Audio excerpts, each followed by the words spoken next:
What does a Sabres disaster look like this offseason? The disaster scenario, and I've got a Jeff Skinner trade idea, plus what is happening to CapFriendly. If you're a user of that website, you might be as mad as I am. All coming up here on the Locked On Sabres podcast.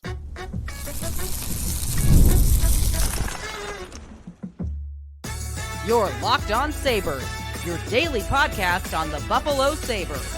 Part of the Locked On Podcast Network, your team every day. And thanks for making Locked On Sabres your first listen every day. We are free and available wherever you get your podcast. Part of the Locked On Podcast Network, your team every day. Today's episode brought to you by FanDuel. Make every moment more. Right now, new customers get $200 in bonus bets with any winning $5 bet. $200 in bonus bets with any winning $5 bet. Visit FanDuel.com/LockedOn to get started. Sneaky Joe DiBiase, excited to come to you today. A lot of good stuff. One thing that's not good stuff that is going to drive me crazy, which is CapFriendly going away. And it's for the stupidest reason ever. But we'll get to that a little bit later on. If you're a user of that website, maybe you're as mad as I am. If not, I'll explain in the third segment of today's show. What does a disaster offseason look like for the Buffalo Sabres? What is the worst case scenario? We'll play that out. And I've got an idea for a Jeff Skinner trade that was inspired by listening to 32 Thoughts this last weekend. Get to that as well. Do want to start, though, today with the Stanley Cup Final. Game 2 tonight, Monday night, or Monday recording here. So Game 2, we'll see what we get. Edmonton and Florida. Edmonton far and away outplayed Florida in Game 1. But Sergei Bobrovsky stands on his head and comes away with the shutout. Breakaway saves, that rolling save that I didn't even realize he got a piece of until after the game on Ryan Nugent-Hopkins. The Panthers won that game because of Sergei Bobrovsky. But I told you last week, not that Stuart Skinner had a bad game, but my theory on why Florida was a definitive favorite in this series was not just that they're deeper, but because I think that could be offset by how good McDavid is and Draisaitl. But I just trust Bobrovsky a lot more than I do Stuart Skinner. Bobrovsky has shed that narrative of his, and it wasn't a false narrative. It was true. He used to stink in the postseason, but he has absolutely turned that around in the last, I usually like to put like a 5-year time period on that, really since he got to Florida, and especially the last 3 years. If you go way back to the 2018-19 season, that's 5 years ago, that was the year in Columbus where he had that super good, they swept Tampa. He was unbelievable. .925 save percentage in 10 games. Then he got to Florida, and he's really been good in the playoffs ever since. He had a couple of bad games in the 21 playoffs, but that was only 3 games. Otherwise, and he started 2 of them. Otherwise, he's been fantastic in the postseason. He is no longer that goalie that you saw way back in the last Sabre playoff series, 2011, and the Sabres chased him very early on in that series. Bobrovsky, as a young rookie, 22 years old, got chased by the Sabres in back-to-back, not in Game 1, but Game 2, he got chased, and he really never got back in. It was Michael Leighton and Brian Boucher from there on and thereforth. And that set a few-year period there where he stunk in the playoffs, but he did get rolling after that once he got to Florida. So he's the story of the series through 1 game. It's only 1 game. And again, by the time you listen to this, maybe we'll have a second game under our belts. Was listening to 32 Thoughts over the weekend and heard Jeff Merrick and Elliot Friedman, off-season hockey banter.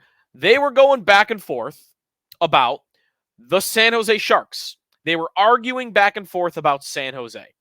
And I know what you're thinking, like, how is anybody worked up right now on the San Jose Sharks? They have the first overall pick, but there's no debate on that. Like, it's Macklin Celebrini, and I don't think I've seen anybody that thinks he's not the number 1 pick. So what were they arguing about?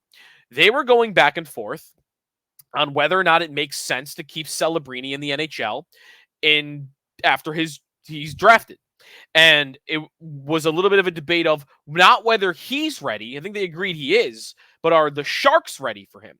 And Elliott's point was that is not what it should be about. Let him learn in the NHL. If he's NHL ready, put him in the NHL. Don't worry about who his teammates were. And that was Jeff's point. His point was, I don't like putting this kid in if I can't surround him with anybody worth playing with. I don't want to throw him to the Wolves when he's got AHL quality teammates because San Jose is the worst team in the league and they are not good and they're not going to be very good at all this year. So I heard that, and I don't even want to get on the debate, but what came to my mind is what Chicago did last year. Chicago and how the Sabres could fit into this. What Chicago did last year with Connor Bedard is they knew they had a horrible team that was last place in the NHL and had no business, being competitive at all. Didn't have good line mates for their number 1 overall pick. So what they do, they made it didn't really end up coming to fruition because he was hurt all year. But what they tried to do was they took a cap dump player from Boston in former Buffalo Sabre Taylor Hall. And they basically took on Taylor Hall for almost nothing in return because Boston wanted to shed the final 2 years of his $6 million a year contract. And Chicago's plan, I think we saw it only in 10 games, was that guy is going to come in and we'll eat those 2 bad years of contract because he's better than anything we have to play with Connor Bedard. So that's what they did. He got hurt. The Sabres have an equivalent of that. If San Jose wants to just grab a guy that can be a quality line mate that they could get for nothing, just to play with Macklin Celebrini and give him some talent on his line. And at the same time, help them get to the cap floor. We had the cap floor come in officially at $65 million this weekend. The NHL announcing that officially. And San Jose finds themselves about $14-15 million under the cap floor. What could help them get to the cap floor and give them the best line mate they'd have on the roster to play with their rookie 18-year-old is Jeff Skinner. Now, I don't know that they would just take that contract, wipe it clean like for free. Taylor Hall had 2 years at $6 million when Chicago acquired him. Skinner's got 3 years at $9 million. So the Sabres might need to be willing to eat some salary in this circumstance. But I think the match makes sense. San Jose, they would probably want quality line mates for their rookie first overall pick, and they probably don't want to give up anything to get it. And they're going to need to take on some salary to help get to the cap floor. The Sabres want to clear out Jeff Skinner's salary. I think they should, and open up a spot in the top 6. I think it's the best of both worlds. It's not perfect because, again, it's a lot of money and you might have to make the financials work where the Sabres take some back. You could figure that out in a negotiation. But I think the concept of Jeff Skinner going to San Jose to play with Macklin Celebrini and affording the Sabres that cap space, I think makes a lot of sense for both sides. Mike Greer has a relationship with Lindy. I don't know if he has any relationship with Kevin Adams, the GM of the Sharks, but I'm sure they would know each other at least a little bit from the couple of years that they've both been GMs. So we'll see. Probably not going to happen, but just an idea to throw out there. I think there could be a market for Jeff Skinner in the right circumstance for a team that's needing help to get to the cap floor. Utah, by the way, is another team. The Sharks are $15 million under the cap floor. The Utah hockey team is $21 million under the cap floor. When we come back, what does a disaster offseason look like for the Buffalo Sabres? And then I got to get to my cap-friendly point. All ahead here on the Locked On Sabres podcast. We are presented by FanDuel Sportsbook. It is that time of year with the finals going on in both sports, and FanDuel has got you covered. Summertime means baseball as well. But of course, as we just mentioned, the finals, you can bet it all on FanDuel. Right now, new customers get $200 in bonus bets with any winning $5 bet. $200 you can use to bet out everything from the finals MVP to who's going to hit one out of the park. Visit FanDuel.com/lockedon. Add a big win to your summer bucket list. FanDuel, America's #1 sportsbook. Back here on the Locked On Sabres podcast. Thanks for giving us your first listen every day here in the offseason especially.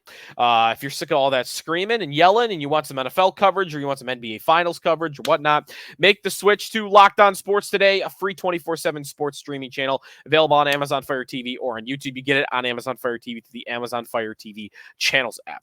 So, I have my Jeff Skinner idea for you. By the way, if you've got any trade ideas, shoot them my way over on our text line. If you're not already a texter for Locked On Sabres, you can sign up by going to joinsubtext.com/LockedOnSabres. What does the ultimate disaster offseason look like for the Sabres? I've talked about what the perfect offseason looks like, which incorporates getting a third-line center, and I think the perfect one would be one blockbuster trade if you can pull it off in your top 6.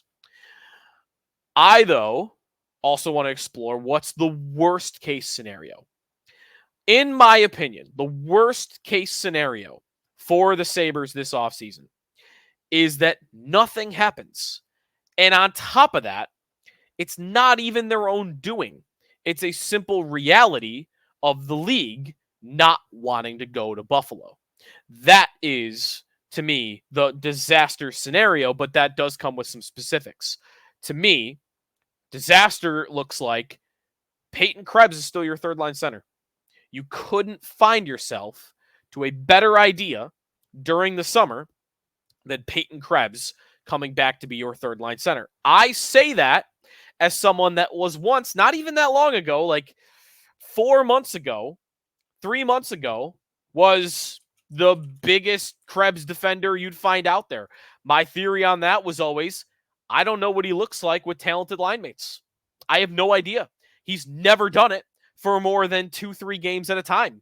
You continue to play him with Kyle Okposo and Zemgus Girgensons, and he does fine in that role, but I got no idea if he could score. I got no idea if he could play make. How am I supposed to know that? The guys he would be passing to never score. Never are in the scoring areas, never have the puck. There's no way to tell. So they traded Casey Middlestat. Then we got more of a look at it. We got 20 games. And I know that's not a huge sample, but it's a lot bigger than what we had before. And I just needed some flashes, even if they wasn't consistent, even if the numbers weren't there. I needed to see some flashes, some skilled plays, some plays that were close to coming to fruition. I didn't see it. I didn't see any of it. I didn't see anything that makes me hope that, oh no, it was just the line mates. That was it. Krebs is going to be a good player. The only reason he didn't score or didn't have points before is because he played with Okposo and Girgensons. I didn't see any confirmation on that theory in the games he played with. He was not playing with Tage Thompson. He was not playing with Alex Tuck. He played, though, with Jeff Skinner, and that didn't work. He did in Skinner. Listen, we talked about Skinner. Skinner can score with good centermen. Never scored with Peyton Krebs. He played with Zach Benson a good amount, and that didn't really work out, not offensively. He got his fix with different skilled players, and I just never saw anything that I really liked out of Peyton Krebs. So to me, number one on the disaster list might be he is your third-line center going into next season. Number 2 on that list would be trying to acquire another top 6 forward, not finding your way to him, and rookies, more than one, get pushed into the mix. Again, something that I usually like to see teams do, which is trust the rookies, try them out, don't block them, give them room to breathe, play them with talent, and find out what you've got. I'm not into that for more than one guy on the Sabres team next year. They're already the youngest team in the league. They've been the youngest team in the league. And I'm not sick of the youth movement, but I just don't need to see 2-3 rookies thrust into the mix here. That can't be the answer. Of all the years here with Granato and Adams, which has been 3-4 years, I know Granato's gone, where it was youth, the youth movement. They're going to grow together. They're going to stew together, and they're all going to come up at the same time. The chemistry is going to be built. And, we did this in 05-06. this is what we're going to do. That, remember, 05-06 was not about just the young guys. The moment Briere and Drury left, that team wasn't good. It was an average hockey team the moment the veteran guys that were leading the charge left. So I don't know how much you want to use that as an example of, hey, I just need the young guys. You need some high-end talent too. And between Savoy, Kulik, Roseanne, I got one spot for him, gladly. One spot for one of the rookies. But 2 or 3, a fourth of your lineup, or a little more than that being dedicated to teenagers, when you've already tried that for 3 years in a row, to me, that would be an admission of you didn't find what you were looking for in the offseason, and you're falling back on the young guys again because you couldn't find your way to proven veteran commodities. So that would be a part of the disaster scenario for me as well. I don't really know there's anything on the blue line that I would consider that part of the disaster, and I don't know that I would consider anything in net a disaster. All right, no, I got one more for you. Given my personal opinion on Ukko-Pekka Luukkonen, which is loved what I saw, has earned every right to be the number one goaltender going into next season. No qualms about that whatsoever at all. I think you'd be insane to not admit that. It's only 1 year. It's only 1 year. Goaltenders are very up and down in the NHL. I got to see it again.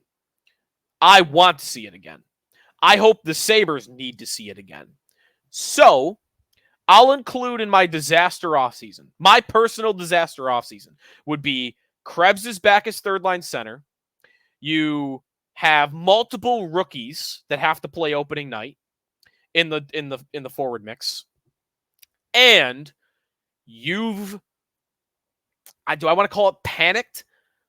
Whatever you want to call it. I might call it panicked. You've given Ukko-Pekka Luukkonen the long-term deal.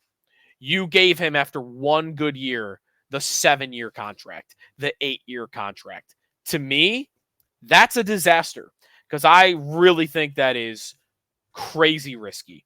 Crazy risky. And with Levi in the mix in the future, I just don't think it's necessary. So those would be my big 3 pieces of a disaster offseason. Krebs has to be your third line center again. Multiple rookies in the opening night lineup. And you've signed Luukkonen to a 7 or 8 year contract. That, to me, is a disaster offseason for the Sabres. If you have an idea of what would be included in a disaster offseason, let me know what you think. When we come back, what is happening to CapFriendly? If you're a user of this website, you're probably about as mad as I am. If you didn't hear the news, I hate to do this to you. It's going away. That's coming back here in the Locked On Sabres podcast. We are presented here on the show by Policy Genius. Policy Genius, a lot of life is unpredictable, but a good life insurance plan gives your family a financial safety net to protect against some of the unknowns. Policy Genius, the country's leading online insurance marketplace, makes choosing the right policy for your family quick and easy. Policy Genius helps you easily compare your options from America's top insurers in just a few clicks. Their award-winning agents can even walk you through the process step by step. Policy Genius, no incentives to recommend one insurer over another, so you can trust their guidance. They have thousands of 5-star reviews on Google and Trustpilot from customers who found the best fit for their needs. Get peace of mind by finding the right life insurance policy with Policy Genius. Head to policygenius.com or click the link in the description to get your free life insurance quotes and see how much you could save. That's policygenius.com. Final segment here on the Locked On Sabres podcast. All right, one of the biggest tools that I use covering this team. A lot of fans use the armchair GM tool is good. CapFriendly, who has existed for like a decade now, ever since CapGeek's founder passed away about a long time ago, a while ago now, and CapFriendly filled the void and has been a great website for a long time. It's going away because, as Elliot Friedman has reported, the Washington Capitals are buying CapFriendly for their own use, for the interface, for other stuff that they own, proprietary stuff. and they're going to shut down the site after the NHL draft. Horrible. Absolutely horrible news. I am fuming about this because there are other sites where you could get this information, but all of them right now, maybe someone will step up and really improve things. But right now, they all pale in comparison to CapFriendly. And you get those interactive tools. You get the armchair GM tool, the trade machine. There's mock draft stuff you can use there. The even using them for, CBA stuff sometimes is a lot easier than even, controlled effing the CBA itself. It's just such a useful tool. And I know fans use it. I know everyone in the hockey media uses it. And the Capitals, but I guess the reason I'm most mad about it is I don't understand why the Capitals are really doing it. I read the story from Friedman about it, and part of that is there are other NHL teams that have contracts with CapFriendly to use some of their services. But it's a public website. You don't have Washington Capitals. You don't have your own system that you use to keep track of other teams' salary cap, to keep track of your own players' contracts. I just don't get what have you been doing for 10 years? What have you been doing for 20 years with the salary cap? Why do you need CapFriendly? You can't come up with something on your own. You've got to ruin it for everybody else. It's not like any of this. Most of this, 99% of the site is just out there, right? I can go get the same information, I guess, from Puckpedia or Spot Track. But so why do you need CapFriendly? You're not getting new information from CapFriendly. I'm just confused as to that. Why in the world the Capitals feel that they need to spend money to ruin this for everybody else, to have it just for themselves? It's very confusing to me. I hate it. And it's making me want to root against the Washington Capitals. If I didn't already have a reason, I guess I really didn't. I've been rooting for Ovechkin to break the goal record. I'm not going to stop rooting for him to do that. Go everyone that plays the Capitals this year. The worst. I'm fuming about this. Again, I'm hoping Puckpedia or somebody really improves their interface going forward, because CapFriendly has become so easy to use, and I just don't think any of the other sites are near as easy to use as CapFriendly is. So enjoy the final few weeks, or the final month, I guess, of easily, to me, the best website that covers this kind of stuff for hockey. Going away. Don't understand it. Don't understand the Caps. All right, that's it for us today here in the Locked On Sabres podcast. You want to get in a thought on your idea of what a disaster offseason would look like, or if you got trade ideas, shoot them my way. You can do that by going to our text line at joinsubtext.com/LockedOnSabres. That's the sign up. If you already signed up, of course, you can just text it. All right, thanks for listening. We'll talk to you next time here in the Locked On Sabres podcast, part of the Locked On Podcast Network, your team every day.